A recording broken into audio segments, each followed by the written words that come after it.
ಗೃಹಲಕ್ಷ್ಮಿ ಯೋಜನೆಯ ಮತ್ತೊಂದು ಅಪ್ಡೇಟ್ಗೆ ಎಲ್ಲರಿಗೂ ಸ್ವಾಗತ. ನಾನು ನಿಮ್ಮ ಪ್ರೀತಿಯ ಶಿವು. ಇವತ್ತಿನ ಒಂದು ವಿಡಿಯೋದಲ್ಲಿ ಗೃಹಲಕ್ಷ್ಮಿ ಯೋಜನೆಯ 30ನೇ ಕಂತಿನ ಹಣಕ್ಕೆ ಸಂಬಂಧಪಟ್ಟಂತೆ ಈಗ ಒಂದು ಇಂಪಾರ್ಟೆಂಟ್ ಇನ್ಫಾರ್ಮೇಷನ್ ಆದರೆ ಬಂದಿದೆ. ಸೊ ಬನ್ನಿ ಇದರ ಬಗ್ಗೆ ನಾವು ಮಾಹಿತಿಯನ್ನು ಈ ವಿಡಿಯೋದಲ್ಲಿ ತಿಳ್ಕೊತಾ ಹೋಗೋಣ. ಸೊ ವಿಡಿಯೋವನ್ನು ಸ್ಟಾರ್ಟ್ ಮಾಡ್ತೀನಿ. ಅದಕ್ಕಿಂತ ಮೊದಲು ನೀವಿನ್ನೂ ನಮ್ಮ ಚಾನಲ್ಗೆ ಸಬ್ಸ್ಕ್ರೈಬ್ ಮಾಡದೇ ಇದ್ರೆ ಈ ಕೂಡಲೇ ಚಾನಲ್ಗೆ ಸಬ್ಸ್ಕ್ರೈಬ್ ಮಾಡ್ಕೊಳ್ಳಿ ಮತ್ತು ಲೈಕ್ ಮಾಡಿ. ಸೊ ಈಗ ನಾವು ಇನ್ಫಾರ್ಮೇಷನನ್ನು ತಿಳ್ಕೊತಾ ಹೋಗೋಣ. ನೋಡಿ, ಗೃಹಲಕ್ಷ್ಮಿ ಯೋಜನೆಯ 30ನೇ ಕಂತಿನ ಹಣವನ್ನು ಸರ್ಕಾರದ ಕಡೆಯಿಂದ ಬಿಡುಗಡೆ ಮಾಡಲಾಗಿದೆ. ಸೊ ಎಷ್ಟು ಜನ ನೀವು ರಿಸೀವ್ ಮಾಡಿಕೊಂಡಿದ್ರೆ ಸೊ ಗೃಹಲಕ್ಷ್ಮಿ ಯೋಜನೆಯ 30ನೇ ಕಂತಿನ ಹಣವನ್ನು ಸೊ ನಮಗೆ ತಿಳಿಸ್ಬೋದಾಗಿರುತ್ತೆ.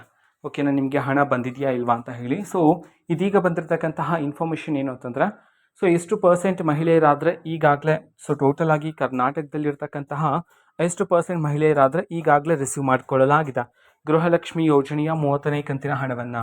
ಸೊ ಇದನ್ನು ಇದೀಗ ತಿಳಿಸಲಾಗಿದೆ. ಅದನ್ನು ನಾವು ತಿಳ್ಕೊಳ್ಳೋದಾದ್ರೆ, ಹೌದು, ಸೊ ಈಗ ಕರ್ನಾಟಕದಲ್ಲಿರ್ತಕ್ಕಂತಹ ಟೋಟಲ್ ಆಗಿ 82% ಅಂತಂದರೆ 80ರಿಂದ 82% ಅಷ್ಟು ಮಹಿಳೆಯರಾದರೆ ಈಗ ಗೃಹಲಕ್ಷ್ಮಿ ಯೋಜನೆಯ 30ನೇ ಕಂತಿನ ಹಣವನ್ನು ಈಗಾಗಲೇ ರಿಸೀವ್ ಮಾಡಿಕೊಳ್ಳಲಾಗಿದೆ ಅಂತ ಹೇಳಿದೀಗ ಮಾಹಿತಿಯನ್ನಾದರೂ ತಿಳಿಸಲಾಗಿದೆ. ಓಕೆನಾ, ಸೊ ಇದು ಇವತ್ತಿನ ಒಂದು ವಿಡಿಯೋ. ಇನ್ನೂ ಸಹ ಕೆಲವರ ಮಹಿಳೆಯರ ಖಾತೆಗಾದರೆ ಬರಬೇಕಾಗಿದೆ.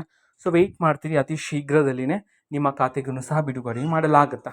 ಓಕೆನಾ, ಸೊ ಇವತ್ತಿನ ಒಂದು ವಿಡಿಯೋದೇ ರೀತಿ ಇನ್ನೂ ಹಲವಾರು ಯೋಜನೆಗಳಿಗೆ ಸಂಬಂಧಪಟ್ಟಂತೆ ಮಾಹಿತಿ ಬಂದ ನಂತರ ಆದಷ್ಟು ಬೇಗ ನಾನು ನಿಮಗೆ ಇನ್ಫಾರ್ಮೇಷನನ್ನು ತಿಳಿಸ್ತೇನೆ. ಅದಕ್ಕೋಸ್ಕರ ಚಾನಲ್ಗೆ ಸಬ್ಸ್ಕ್ರೈಬ್ ಮಾಡ್ಕೊಳ್ಳಿ.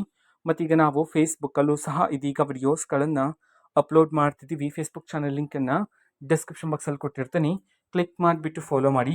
ಓಕೆನಾ, ಸೊ ಥ್ಯಾಂಕ್ ಯು, ಬಾಯ್.